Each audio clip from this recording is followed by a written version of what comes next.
name's Tony Lott. I'm the general manager at Fred Bean's Kia in Langhorne. I just wanted to take a minute to talk about Larry Feldman, Career Changers USA. Larry and I have been working together for about the last 12 years now, and anything I've ever needed as far as recruiting, training, Larry has been right there. Larry's gotten me salespeople, he's gotten me managers, he's got me technicians even through the toughest times in the industry, and he is just the kind of guy who's going to tell you exactly what's on his mind. He's going to tell you exactly what he thinks. But Larry also has the expertise to back it up. When he was in the dealership world, he was a top performer, and that's really important to my staff, especially as it pertains to training. A lot of people can come in and teach out of a textbook, but Larry has real-world experience dealing with customers, dealing with situations in dealerships that we go through on a daily basis and try to train on. But Larry's been through it, so he can really empathize with the people and tell you what's worked for him and maybe what way not to go. Larry is just always at a 10. I mean, his energy level is always up there, and I think people, they just love that and they feed off of it. He's not faking it. He is genuinely excited to come in and help you. He's excited to come in and help grow your business. And he's one of those people who just really enjoys seeing dealers succeed and have a lot of fun at the same time. All right. Life is about connection.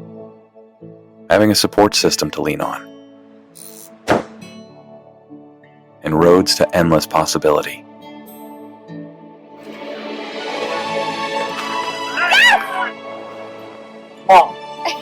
At every turn, guiding the way, we are building the connections that move you.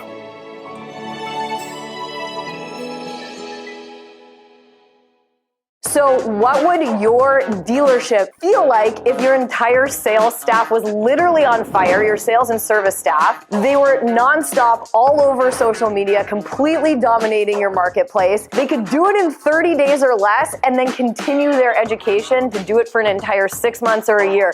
You literally would completely take over the entire marketplace and no one would be able to compete with you. And that's what we can do for you. So when you're walking around your community, whether you're at local restaurants or you're going to the gym, if you don't want to be bothered, fine, you won't be bothered. But a lot of people will walk up to you and say, oh my God, I love your social media. Your staff is amazing. We love what you're doing in the community. We want to come buy a car from you. We want to get an oil change at your dealership. Your community is absolutely going to love you. And it doesn't matter what platform you're on. You could be on TikTok, LinkedIn, Facebook, Instagram, all social media platforms. You will literally be all over the place. And not only will you have ads running, but your own staff is going to be promoting your brand and promoting themselves within the dealership and within the business. So it's like running an ad times 100-fold because your entire staff is participating in the process. I've traveled all over North America. I've trained Toyota. I've trained Nissan. I've been to driving sales. I've been to Women in Auto. I get hired as a speaker for conferences at universities all over the country. And I can help change the trajectory of your dealership right now. And good morning and welcome, Gail. I'm missing the dog with the floppy ears, but anyway, it is what it is. Oh. Cool video. I liked it. Anyway, I came up with a couple books, and just so you know, we do have hats now in 4 colors. So if anyone is a regular on the show or guest wants one, just send me a mailing address. I have red, black, blue, and white. White, I have limited availability, just so you know. And a couple books, Creating Super Fans, Unreasonable Hospitality, and the Power of Customer Experience. Auto show disclaimer, views and opinions of those are our guests, not of myself or Jeff Polo. You can read this on our website. The show today is the Frontline Staff Show. And just in case you aren't aware, one of our sponsors, VidCalls, is doing a How to Sell Cars Online live webinar tomorrow. So you can get more details on their website or on LinkedIn. So let's get into it. So these are the 4 hat colors, just so you know. Retail price is $29.95, shipping's included. That's Canadian dollars. All righty, and we're not making money at that. Here we go. All right, so let's go into it. Let's see here. Stop share. There we go. So why don't we start with who appeared first? So I think that was a toss-up between Jonathan and Peter. But Jonathan, since you're doing the show, why don't you start? So tell us a little bit about you, and then tell us a little bit about Being a frontline employee is challenging. What advice do you have for others on the retail side of the automotive business about how to deal with those challenges? So go ahead. Awesome. Well, I started in the auto industry, gosh, way back in 1995. As a salesperson, just walked in looking for actually a detail job, and they told me to sit down and wait. I waited for 6.5 hours, and guy comes out and says, "I can't believe you're still here." So they actually hired me as a sales guy. I worked my way from there up the chain, and ended up being a managing partner. One of my partners was John Elway, and we sold that dealership to Asbury, and then did it again with Doug Moreland, Dylan Doug, and we sold that store to AutoNation. And then after about a year stint with AutoNation, it was a contract that I had with them. Was able to get out. I guess I'm not necessarily a corporate guy. I love the automobile space, but I also love the autonomy and the freedom of being an entrepreneur. So started my own consulting business and been doing that now for about 8 months. So really enjoyed it. It's been a lot of fun. Been working with dealers all over the country, and a few up there in Canada as well. So it's been a good time. Fantastic.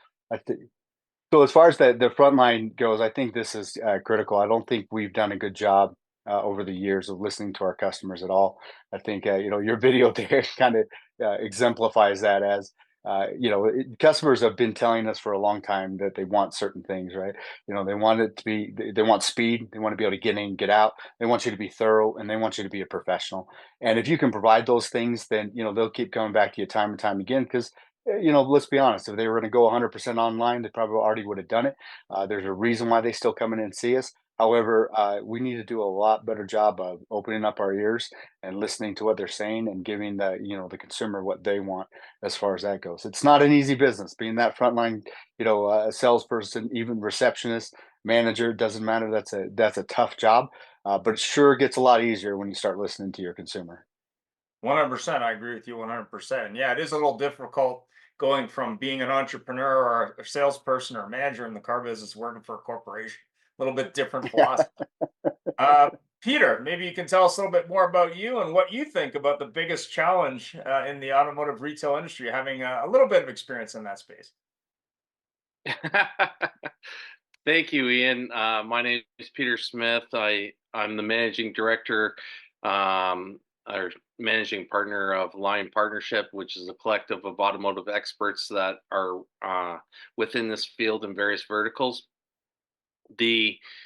I've spent 40 plus years in this industry and have held titles with OEMs, with dealers, as a vendor now, and also as a customer. So I've hit the four cornerstones of this business. I came back to it 2 years ago because of an experience in purchasing a car, and I can agree 100% with Jonathan on the point that no one listens, and that is the biggest challenge in our industry. And I will say that from the top down, the bottom up, inside out, whatever which way you want to see it, they're not listening. Uh, the the biggest challenge is that this industry moves at the speed of a glacier, and with that speed, they see a failure to be able to pivot to the customer's wants and needs until they need to. And we noticed that in COVID, because in COVID, when they couldn't open their showrooms, they adapted digital retailing. And it was adapted almost overnight because they needed the revenue. So it can be done. Everything can be done. It's just the want. And right now, I see it as a control issue. And that control is the dealerships want to maintain the control, whereas right now they have no control. And it's a fictitious fallacy that they're operating in. So right now, I think dealerships have the blinders on, and they're living by a hope and a prayer that it'll continue to be business as usual, as my good friend Paul Machine says. But I don't see it that way, and I think there's an anticipatory change moving forward throughout the industry in the next 18 months. Fantastic.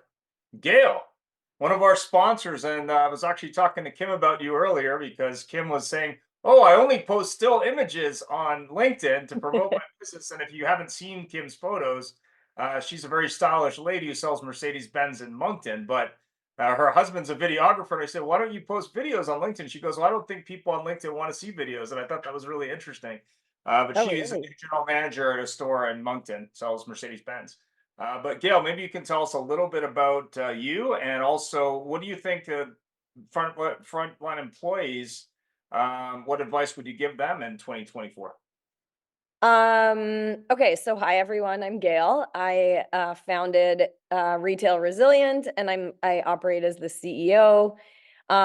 We provide social selling solutions to auto dealers, so Facebook, TikTok, Instagram, whether it's organic or paid social media. We've been around for 8 years and have helped, I don't know, it seems like hundreds or thousands of dealers. I don't know, so many people. um, the frontline employees, I mean, there's, I feel like there's so many challenges. If you're running the dealership operation, the first one is finding good employees that do their job and do it well, and providing them the appropriate training, for efficiencies and processes.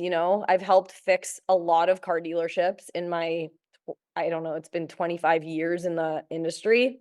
And when you're fixing a car dealership, or like what Peter and Jonathan said, is when those issues get thrown at you, or the economy changes, or the government makes changes, or supply and demand changes, you have to pivot instantly. And kind of what Peter said, people adopted digital retailing overnight during COVID. When COVID happened, we had hundreds of phone calls from car dealers. What do I do? How do I do this online? You're an online company. How do you guys function? So in the next 18 months, I think, they're going to have to take whatever challenge comes at them and presents itself, and they're going to have to pivot and find a solution for it.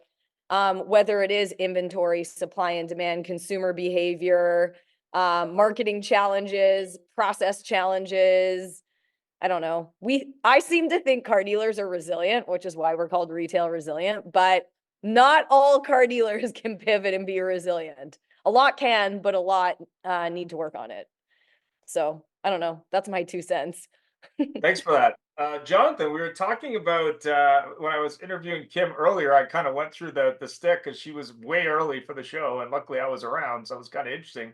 And then actually at NADA this year, one of the companies had a physical up bus.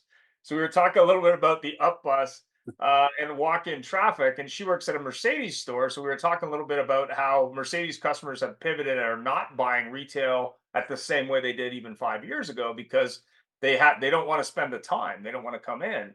So I guess my question is, and this is pertinent to Gail because we're talking as well about internet leads, social media, and customer expectations. It's not like customers during the pandemic lowered their expectations. They actually wanted, curbside service and drive it to their house and all this other stuff.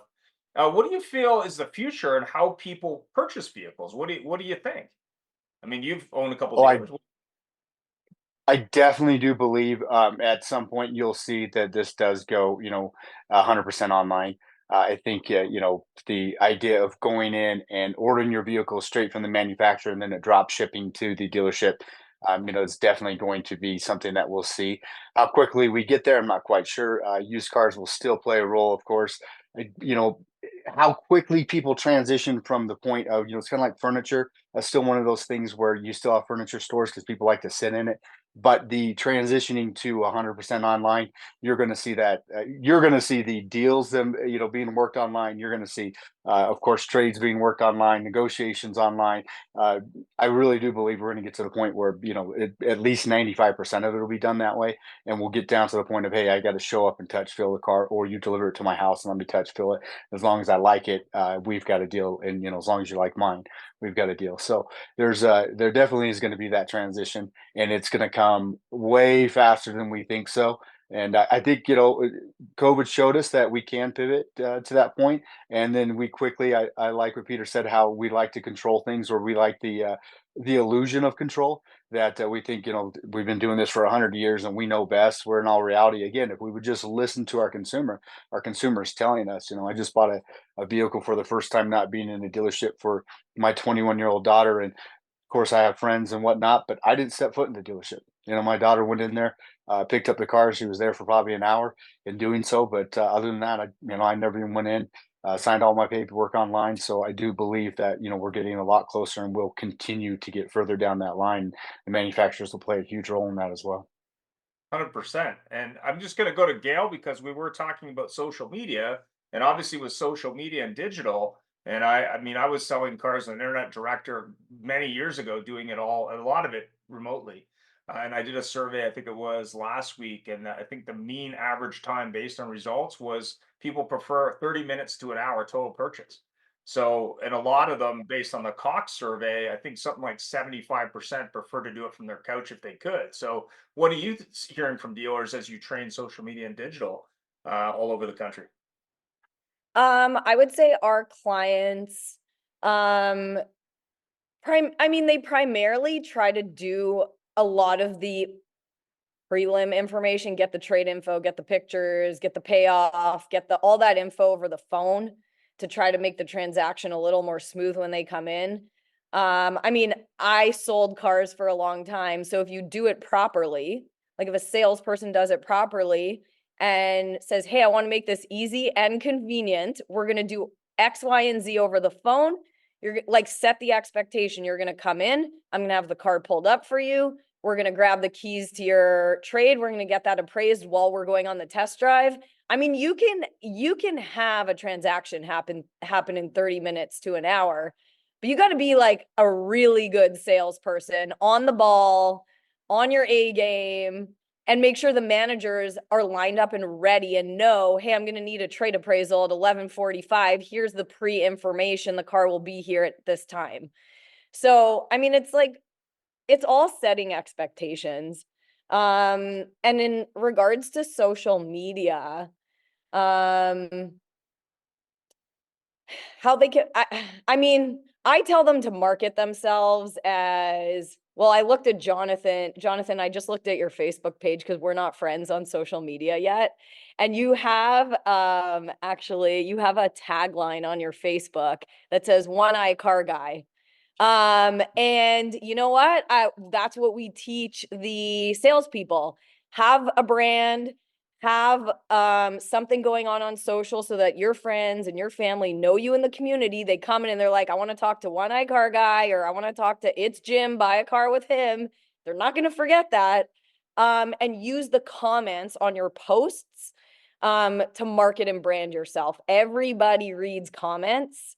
And if someone says, hey, I'm interested in this car, you don't need to private message them. You can talk about that car in your comments and do some of the prelim work.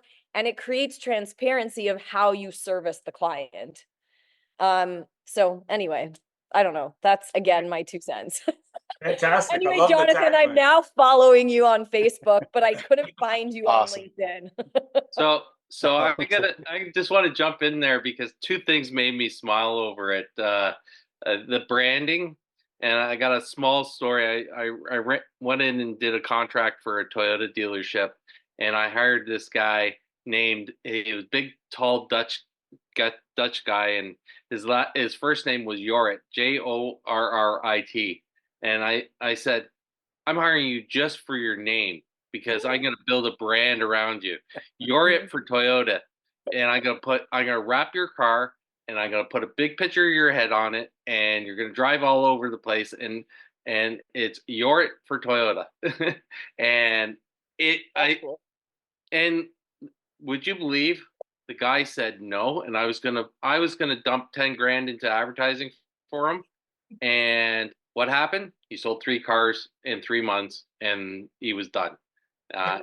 Wasn't for the business.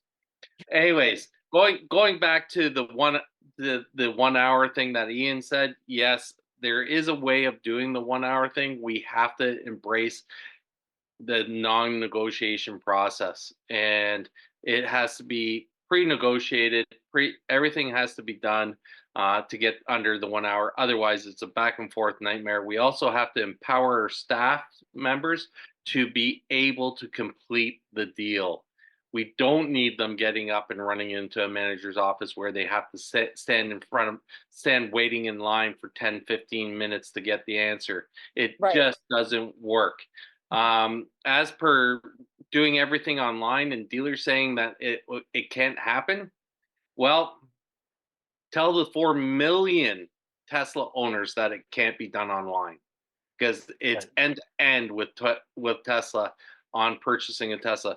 I was sitting in a Tesla service center, as that's what they're called, looking at the car I was going to buy and actually having my hand on it saying, I want to buy this car right now. And the guy says, I have to refer you to go to your home because you can't use our laptops to buy it because it's our IP address. It has to be yours. So you have to go home and buy the car.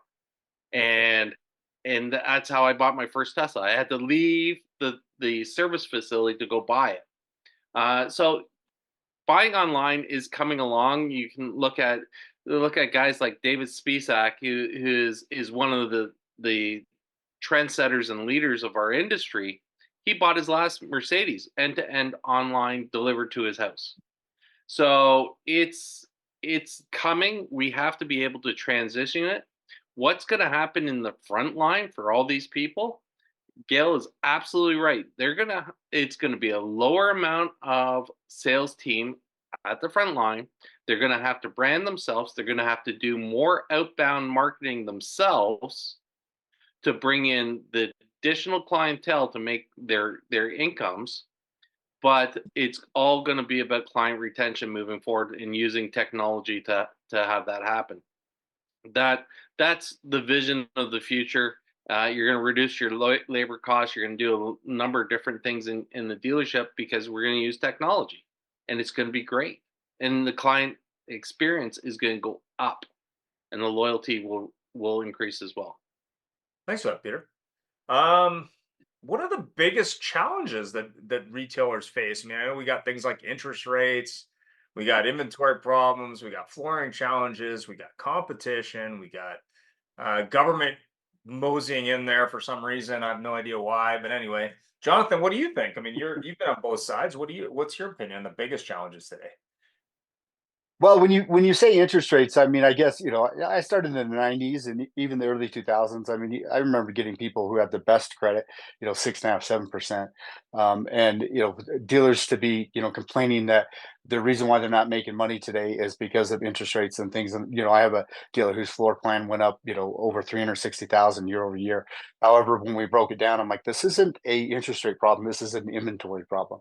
And what I mean by that is, we have to be very good at knowing, what sells. We can't just be filling spots on, on the lot anymore, right? There's a whole, let's put a vehicle in there so we can say, hey, we got something there to fill it.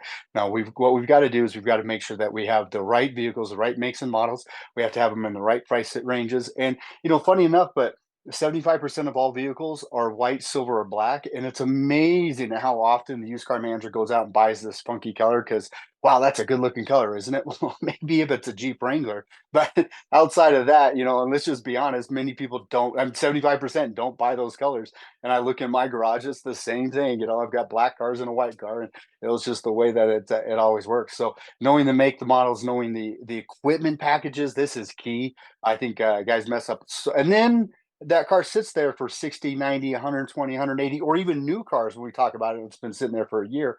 Well, my gosh, if we just paid attention and used the data that we already have in our systems that tells us what's selling, how quick it's selling, and what our profit margins are on that, and then just replace that, it would make a huge difference. We pay for leads, out there. We get in leads. I love Gail with social media. It's like, hey, if I, as a salesperson, was able to produce 5 or 6 leads for myself and I sold that vehicle, I'd be up at my manager going, hey, can you get me another one of those? I got 5 more people that want to buy that vehicle. Yet as managers and as dealers, we don't think like that.